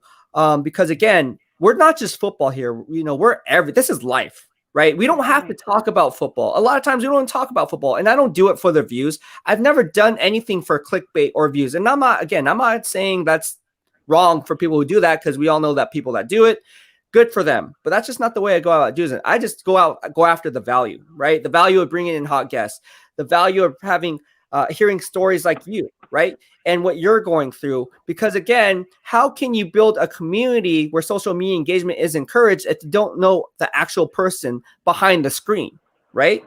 And that's why I went to Waruna's house. I was like, you know what? I'm going to go to this guy's house on my family trip to get to know him, because he wants to get to know me. Sure. If I have time, I'm going to extend that hand and go out and meet him. You never know how 5 minutes of someone else's time can impact someone else for the rest of their life. And that's it. That is so true. It's like when I was having a difficult time, and being raised Christian, and I always had a strong faith. I always prayed. I started questioning if it was even okay for me to pray. Is he listening? Because I was taught that different values. I'll just say that. I was just taught different values. So I remember knowing this gal, but I didn't know her very well. And I knew that she was in the LGBT community. And I wanted, to sit her down and say, hey, I see you praying all the time. How do you do that? Yeah. And she, said, well, do you have a God spot? And I said, what? And she says, a God spot. It's the place that you go just for you to be able to pray. And I said, well, at home. She says, no, this needs to be away from home, a God spot, not a church, just something for you. And I said, no. She says, well, I'll share mine with you. Let's go. How about next Saturday? And I said, well, I was just hoping you'd tell me. No, and she says, I will. So she made me wait a week, and then she says, I'm going to share my God spot with you. And, you know, it's when I lived in Reno, and the Truckee River is there, and there was this beautiful area underneath a overpass where you could just see the rocks, the trees, the water flowing. It was beautiful. And she said, let me ask you one question. And I said, okay. She said, does your God make mistakes? And I said, no. She says, then what are you worried about? And that was it. She says, so pray, because your God doesn't make mistakes. God doesn't make mistakes. God made you, and you are who you are. And when you get up to heaven, and if he says, hey, this was totally wrong, and, you know, you can meet your maker and decide with him at that time which direction you're going to go if it comes down to that. She said, but I can't imagine somebody who follows Christ and loves Jesus, prays, and is part of the church community that is going to look down upon you. So I just found that very powerful. That was very powerful to me to hear, you know, does your God make mistakes? And that's actually a good way of putting it in perspective, right? Yes, and again, sharing your story, Mel. I mean, people know you, Mel. You understand that you're famous. You're in the BEASTwriter Family. People know Mel. They know who you are. You were the second winner of the BEASTwriter Family giveaway. The first was Robert Watson. You're the second winner all time. Want to hear something funny? What? Every time you say, my brother's name is Robert Watson. So every time you say Robert Watson, it clicks something in me. I'm like, wait, what? And he was the first winner, right? He was. Yeah. So I just think it's funny that we were the first two winners in it. You know? You know what else is funny? Again, everything is, I don't know, the world is weird. Okay. So when I started doing these live streams, right, and getting these hot guests on the show, right, these really cool guests that you guys wanted, what are the odds that two mics would go be on back to back, right? We had Mike Ross on yesterday from ESPN, NFL Nation reporter for the Atlanta Falcons. And then we had Mike Yam from NFL Network back to back. Who do we have today? Randy Cross, right? One day later. Who do we have tomorrow? Randy Mueller. So it's like, here I am juggling emails. I feel like I'm talking to the same person. And you got to make sure you don't send one that you've already sent it to. Peeling back another layer of the onion to get to the core, as I always like to say, I'm going to be on Jets 24/7. And guess what that guy's name is? Ryan. So now I'm talking to two Randys, two Mikes, two Ryans. Yeah, two Ryans. And I'm like, imagine doing this at 2:30 a.m. in the morning. And you're like, wait, did I talk to this guy? Oh, no, wait. And then juggling, not just through emails, through DMs, through all these social media outlets, and trying to decipher. It is a mess. It is a mess. I bet. Well, you're a hard worker. I mean, you know, just when I was listening, you were saying you were up at 1:30, 2 in the morning, sending these messages out, you know, and I thought that was me. I mean, you know, when I was able to work, I was doing the same thing. I actually ridiculously stayed at work over 24 hours one time trying to get a month closed because I'm in accounting. And it was just, you know, you go that extra mile when you love what you do. Yeah. Now, I don't recommend to anybody pulling over a 24-hour shift. It's not okay. Yeah. You don't think clearly the way you should. But when you love what you do, you just don't think of it as work. No, absolutely. You hit it on the nail. You don't think of it as work. And that's why I say, you know, if you're not, for people who don't know and they want to get in the NFL media or they want to get in the sports media, they said, Beast, how do you do it? You said, you know what? If you're not willing to work a 9 to 5, be willing to hustle 24/7, because you have to understand, as cliche as that sounds, you're not on your time anymore. You're on other people's time. When it's your time, right? You're working that 9 to 5 for somebody, and then you're off. That's your time. Okay. Now the reverse is in play when you don't have that 9 to 5, because now, like I said, I'm up till 3 a.m. because I'm on other people's times, other people's time zones, right? Mm-hmm. Now let's take a step further. If I'm talking to people from China, now it's a whole different ballgame. Wow. Yeah. Do you understand? I'm talking to some people in China. So it's cool. But again, people don't want to put in that work. And then that's why, I mean, that's just covering one team. Imagine now doing 32 different teams. 32 different teams. I was just thinking about that too. It's crazy. Because you do. I mean, you get right in there, and it's not just, you know, I'm a diehard Niners fan, and we all know that. And that's my Twitter handle, and it's just, that's what I am. But I love seeing you cover all the teams and bringing news in from all the teams, because I'm not just a diehard 49er fan. I'm a diehard NFL fan. Yeah. And I like hearing the news of all the teams, especially when, you know, if there's a player that's thinking about, you know, leaving a team, I want to know, okay, what position and can he benefit the 49ers? And how do I help get him there when I know no one but you? But I love that. You know, I love the diversity between all the teams that you have. You go in there and you get to the news. You're usually first, for me anyway, that breaks stories, and I love that. That's you're my go-to guy, and I shared this video already on YouTube, and thank you so much. That means a lot. Oh yeah, it's I try to do that often because more people need to know who you are. I mean, you've got a lot of followers, but you need more, because you don't, like you said, the clickbait thing, and not to put anybody else down, and I'm not going to name drop or anything, but there's a lot of clickbait out there, and I get so frustrated with it because I see something in a picture or something and words that make it sound like this is happening or this might be, and you open it up and they don't talk about that at all. They don't. They like try to brush over. It's like, are you kidding? That was just a waste of time. 10 minutes of your life never get back. And that's and again, I'm not downplaying anyone who does clickbait or goes with that methodology. It's just not the way I do things here in the BEASTwriter family. So that's why when I come onto a show, you guys know I put in, before even coming onto the show, there's hours of prep involved in this. I mean, you're talking with Randy Cross, I probably put in 4 to 6 hours behind the scenes before making this happen. Now you multiply that by 2 guests per show or 2 guests per day. That's 12 hours of work. That's not even including the ones that I'm lining up for the following days or the following weeks.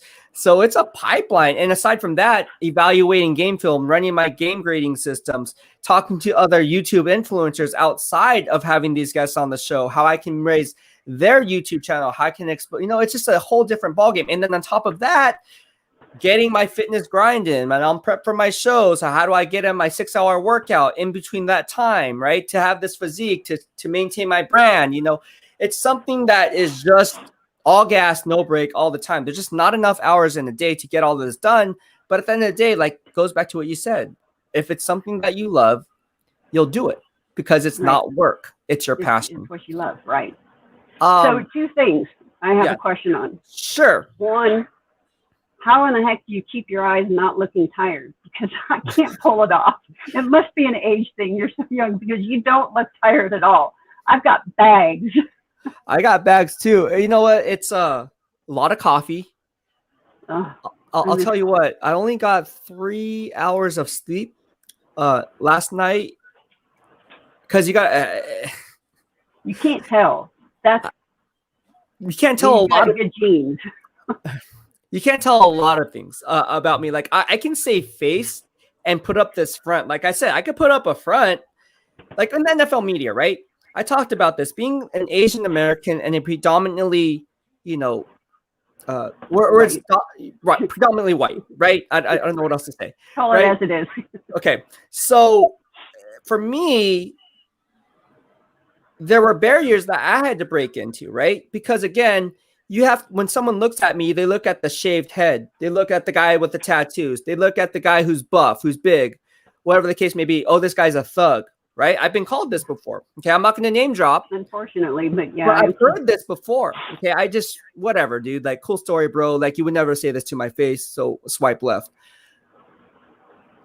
At the end of the day, I feel like I have this, because it's a culture shock too. And it's a culture barrier because how I broke into the NFL media is very unconventional.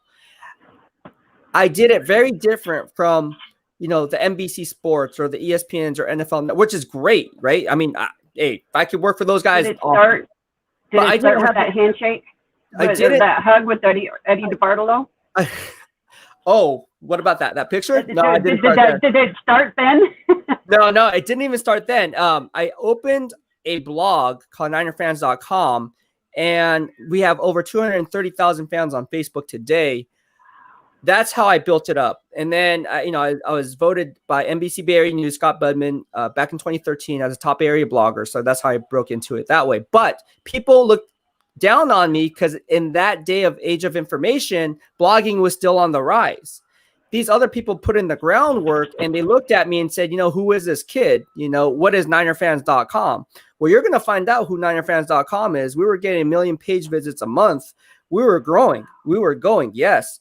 And so I use that as fuel to the fire because at the end of the day, just because anyone is different, and I want to toot my own horn, but just because anyone is different doesn't make it wrong. Just because you're different doesn't make what your sexual preference is or whatever wrong. Right? It's just different. Right. Do you understand what I'm saying? But the narrative that is being pushed in today's society is if you're not with us, you're against us. Yes. Isn't that sad? And no one wants to talk about this. No one wants to talk about this. But do you feel that? I feel that way. Oh, yeah, absolutely. And I mean, Tracy and I are very careful when we go out because not everybody is going to not everybody is supportive, and there are some very hostile people out there. And it's for a second, it's like I have to catch myself sometimes, and I'll say, hey, babe, or honey, or something, and I can't do that in public, and it's difficult because I catch myself, or she'll, catch me, and it's sad that we have to live that way. And I guess we don't have to live anyway, but we have kids that we need to worry about, and we have to be safe. And then unfortunately, it's not always a safe environment out there. Right. You being obviously in the LGBT community, and obviously you and your wife, when you go to a game like an NFL game, like a Niner game, or do you feel kind of like people judging you still, like? Or again, do you it's in public. like nobody would know that we're together in public. Wow. So even at a game, and it's not an easy decision to be like that, but it goes right back to respect. And I try to respect others around me who may not be comfortable with that. And we're married, we have a home, and we're very vocal of the I love yous, and hey, you look beautiful today, and our having our kids with us, and the support of them, and now the support of our families. That's what makes it so. Is that her there? I think she's trying to crawl in here. Hold on. Hi. Come from the backside. Oh, I could, but I don't want to. Okay. So how you doing? My wife Tracy. Oh, hey, Ryan. hi, Tracy. I heard so much about you from Mel. How you doing today? Oh, I have my earpiece in, so she can't even hear you. I hear just you. realized now that she can't hear you, and I'm like, How why are come she's you not answering responding him? to me? How rude. I'm gonna let you guys talk. That's funny. I'm like, why aren't you talking back? Yeah, come on, I Tracy. hear you. Give me some love. That was We're funny. gonna watch this back and laugh pretty good. That could be a blooper. That could be a blooper. That'd be perfect. Let's talk about the Niners. Is there anything on your mind that you want to talk about with the Niners? Well, Randy and I was thinking, I want to ask him, since he was, offensive line, what his thoughts were on Daniel Brunskill having to play so many offensive, positions for us because there were so many injuries, and how difficult. I wanted him to be able to explain what he thought on how difficult it is to play so many positions that he had to. I mean, how many did he play? 3, 4? I mean, he was like filling in for different offensive line positions. Yeah. And he wasn't even a starter when it started, right? Yeah, correct. So I was just thinking about that. Yeah, he kind of broke into that. But what are your thoughts? I mean, look, I hear people from a scouting talk negatively. Yeah. No, Daniel Brunskill, he's very versatile, right? When you talk about players, let me just pull him up right here just because I want to give some background on Daniel Brunskill. Making sure I get his name right. It's Daniel Brunskill, right? That's how you pronounce his name? I think it's Brunskill, I believe. Like a skill, right? Well, first of all, he went to San Diego State, so I got to give my boy some love. But Daniel Brunskill, to me, is versatile enough to play the piano along the offensive line. Like, he can play interior guard, he can play offensive tackle because he has the athleticism to kick slide out, and he's very fundamentally sound that way. What I have a problem with Daniel Brunskill is his point of attack ability. Can he anchor, right? Those are some concerns that I have when it comes to Daniel Brunskill. Does he have the athleticism to stay with these edge rushers coming off the edge, right? Can he be able to mirror, defenders. These are some things that draw some concerns for me. When you transition from an interior guard position, usually you have help from the center, and you also, usually you have help from the center, not so much the offensive tackle because he's probably usually on an island manning the other side next to you, but you do have help inside, whether it's a combo block, and then you also have a personal protector on the back end. So I think when you play guard as opposed to offensive tackle, it's a little bit easier because of the help that's afforded you. Now, when you take it into account with the zone blocking scheme, now you're talking about a player who can really transition seamlessly, like Randy Cross talked about, because if you have the athleticism to pull or to hit the second level with ease, that's going to make your job a lot easier because now you're not made to be strong at the point of attack, winning and blowing people off the line of scrimmage in a power run based run scheme. You're now blocking a certain and specific area, which will now leverage your splits in an advantageous spot to where now you can help the running back out when he makes that one cut and go running lane, or choosing his poison, whether he goes one cut back or whether it's a scat back. Usually you'll go with a scat back on his own blocking scheme. So he has a pick your poison, can go outside zone or kick it back inside and counter inside. So these are some things that Daniel Brunskill has work on. Yeah. But he also does need some work. Like, I don't feel like he's going to be an all pro offensive guard in the NFL. Now, prove me wrong. I love that he's so versatile, that he was used in so many spots where he was needed. My question, I guess, was more along the lines of how difficult is that to go from? Difficult. I mean, it's somebody, like me, who I don't want to say like me because I know a little bit more about football, but like my wife, who is really in the last few years has just really gotten into it, like me, watching the draft and doing research ahead of time and all that. But she won't really know the difference between the offensive line positions and what their job is, and how difficult is it to have one job that you're used to and then saying, hey, we need you over here, and then, hey, actually, we need you here. Is that transition, and I don't know, is that transition extremely difficult? I mean, would most players be able to do it, or was that something that he was really special and was able to step into? It can be very difficult because you hear it all the time. Some players can only play on the right side. Some players can only play on the left side. Now, again, it comes down to kick sliding, right? If you're right-handed, odds are you're going to be wanting to play on the right side. If you're left-handed, you're going to be wanting to play on the left side because you're kick sliding in that direction, and your strong side is usually on that side of the field. Now, if you're ambidextrous, where you can, doesn't matter if you're right-handed, left-handed, you do both equally well. It's a different ball game. But transitioning from a tackle position to an interior guard position, those are two totally different positions. And if you were to ask me which of the two is harder to play for Daniel Brunskill, it would definitely be offensive tackle for sure, hands down. Not even a question. Not even a question. But yeah, that would have been a great question. Dang, did you put that in the comment section? I didn't. I just, I wasn't sure if you were going to jump on, because sometimes, you'll say, hey, if anybody has questions. And so I was just waiting for that moment thinking, I bet you. So, but that's okay. I mean, you have so many people coming on, and I still, I started watching yesterday. It's just like every time I try to jump on, something happens and we have to stop. And so that's why I like my me time at night. I get to go on and watch, the videos. And last night you got kicked aside for my nephew who's playing baseball in Oregon. So I had to watch his game. Family first. And we're going to visit them soon. So I'm pretty excited. Yeah, we're just second week of July. We're going down to my mom, my brother, nephew, whole side of the family. You're going to Oregon, like Portland, Oregon? We're going to, do you know where Roseburg is? Yeah. Roseburg, just outside of Eugene. My mom lives in a small little town called Sutherland, which is just a few miles from my brother in Roseburg. And so we try to get together, once a year at least. Last year we didn't make it.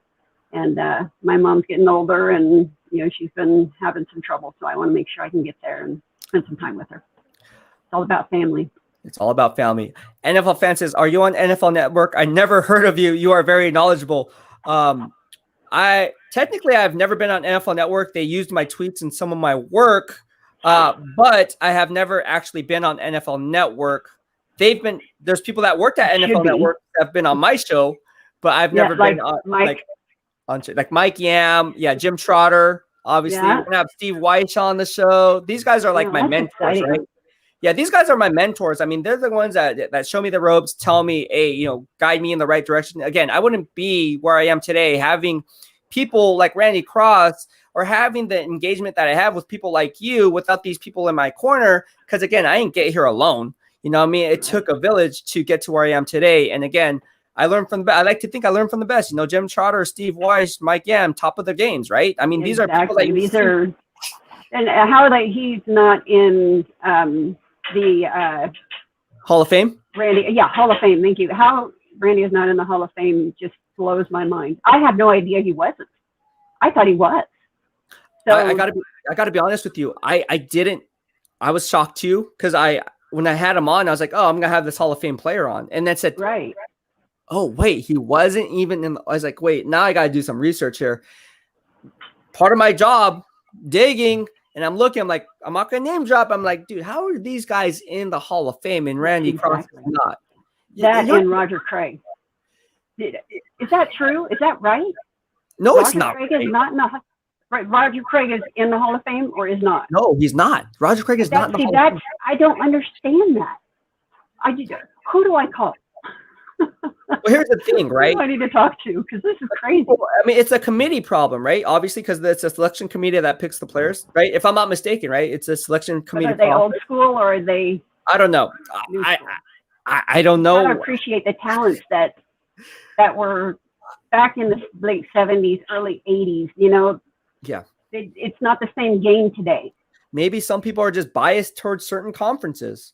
Or certain players, or certain teams. Yeah, that happens quite a bit. That's why I did put in your. I did make a note in there saying, I still, when somebody's like, "Oh, you're NFL, who's your team?" And I go like Niners, and I hate bandwagon fans. And I said, it's 2021, right? Like when was the last time we won a Super Bowl? What was it? 92, 93? No, 94. 94. Yeah. 94. Yeah, my son was 2. He points that out a lot. I would like to see them win a Super Bowl where I understand what's going on. So this will be the year. But I mean, there are people who just don't like the 49ers. And maybe it was because that era of, getting 5 Super Bowl rings in a short period of time and, it's a fairly short period of time. And so, I guess you can call me a bandwagon fan because I jumped on before, with the Roger or with the Dwight Clark catch in the end zone, but that was because That's not a bandwagon fan. That's not a bandwagon fan. That's how I became a fan. But my brother called me a bandwagon fan because of that. But I think I was, I don't know, what year was that? I was young. I was probably between 6 and 8, I'd say, because my brother was a diehard Dallas fan. Oh, okay, that's why. Exactly. The only reason I jumped on being a Niner fan, so it wasn't really a bandwagon. It was mess with your brother. And I did everything I could to irritate him. And when that catch happened in the end zone, I thought that boy was going to hurt me. And I got this book here, Letters to 87. I can't figure out which way I'm supposed to go, which I got because Matt Mayoko contacted me after I sent in the letter to Dwight Clark because he had asked people to send in letters. I think I've told this story before. Yeah. But, the letter wound up going in the book. And Eddie DeBartolo, or DeBartolo, how did you say it? Eddie. So my friend's dad calls him Eddie DeBartolo, but I know it's Eddie DeBartolo. It's Eddie DeBartolo. Yeah. Anyway, he's the one who read my my letter on the first TV show of Letters to 87. That's and that was, so exciting. And so for my brother who, hated the 49ers and was so, angry at me when we were kids, got his whole family together to turn on the TV to watch, Eddie DeBartolo, which we didn't know who was going to read it. I was just told that somebody very close to the Niners and I would want to watch is going to read my letter. And so it's neat. I mean, football brings families together, brings people together, and it's great for sibling rivalries and stuff. But yeah, that's how I became a fan. I was going to be a fan of any team my brother hated, and it was 49ers most. So that's a funny story. A lot of fans are like that. or a lot of families are like that. NFL fan said from the BEASTwriter family, thank you so much, and mahalo for tuning in and subscribing to the BEASTwriter family. We really appreciate the love. We do a lot of fun, cool giveaways. Obviously, Mel was one of the first winners. So no matter if you're a Niner fan, Colts fan, we always give back, and you'll be entered for those raffle giveaways at the end of the week. He says, do you cover all 32 NFL teams, and what are your thoughts on my Colts? Do I cover all 32 teams, Mel? Yes, you do. That's what I love about you. Hey, I've got to run. I have an appointment to get to, but mahalo. Thank you for having me on, and let's pick a weekend to get together. I want to get my 49er backpack. All right, you got it. You got it. We'll set that up. Well, thank you so much, Mel, for tuning in, and have a great rest of your day. All right, that was Mel. And your second part of your question says, what are your thoughts on my Colts? Hey, I like the Colts, man. I like the Colts. I like what they have on their roster. Obviously, I love DeForest Buckner. Let's go ahead and take a look at your overall scheme of your team, and then I can go ahead and break it down brick by brick.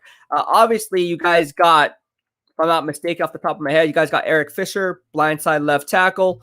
Now, he is coming off what was a torn ACL, if I'm not mistaken, so he is coming back, bouncing back from injury, but he is there manning the blindside left tackle position, left by, obviously, the retired Anthony Costanzo, right?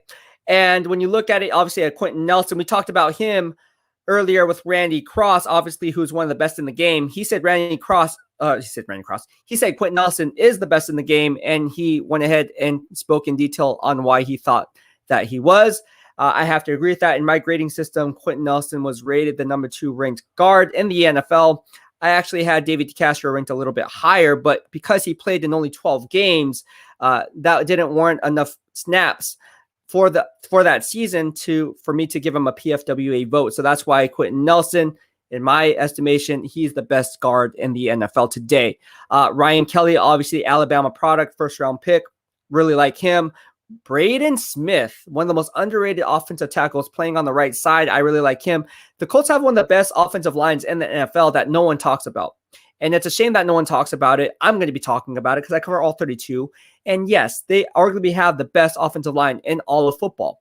Mark Glowinski, he's very underrated. Not the best, but he's not bad either. So the only problem that I have with the Colts on the offense side of the football is the skill player positions, right? You look at guys like Michael Pittman. Yeah, he's okay. Obviously, T.Y. Hilton's coming back, but he's not that Pro Bowl player that he once was, that burner between the 20s. So you're going to have some kind of what's going on with the wide receiver position and a game of musical chairs there. Paris Campbell, burner out of the Ohio State University. I get it. But again, you're going to need more players at that position, more skilled players at the position, and that will be definitely the team's Achilles on the offense side of the ball. When you look at the running back position, obviously you got guys like Jonathan Taylor. He's going to be your workhorse back. You obviously still have Marlon Mack on the roster. He's returning from injury, so I really like him. Defensively, like I said, DeForest Buckner, you got Grover Stewart, really like those guys on the interior. Taekwon Lewis, okay. Kwity Paye, I really, to be honest with you, I thought he would be drafted by the Indianapolis Colts. I had him mocked there. From what I was hearing at Indianapolis is they really loved him. That's why I had him mocked there. But I would have gone in a different direction. I think Kwity Paye is similar to what Rashawn Gary was coming out of college, specifically out of Michigan, where he had this high ceiling based on his potential, but the game film didn't lie. Game film doesn't lie, I should say, when it comes to getting to the quarterback. So with that being said, you look at the second level backers that they have. Obviously, Darius Leonard, top 5 middle linebacker in the NFL, alongside with Fred Warner, the likes of Roquan Smith.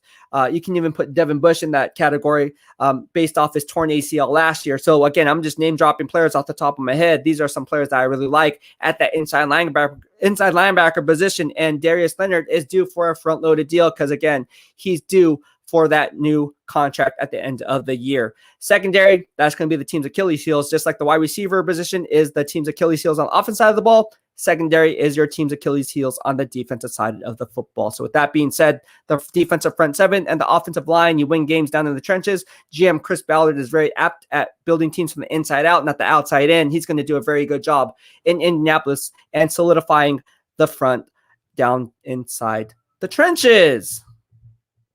Hopefully that clears everything up for you.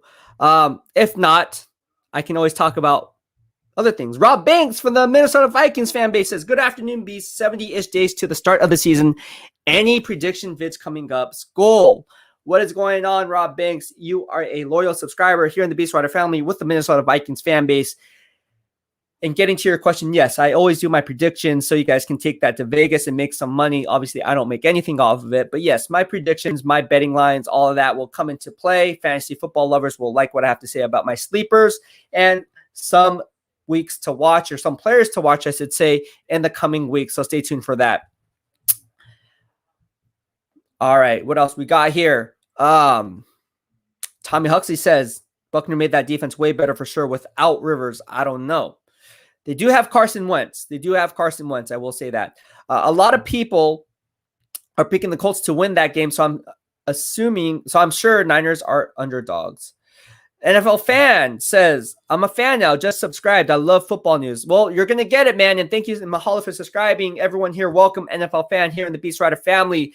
We are here for you, and it's all about good vibes only here.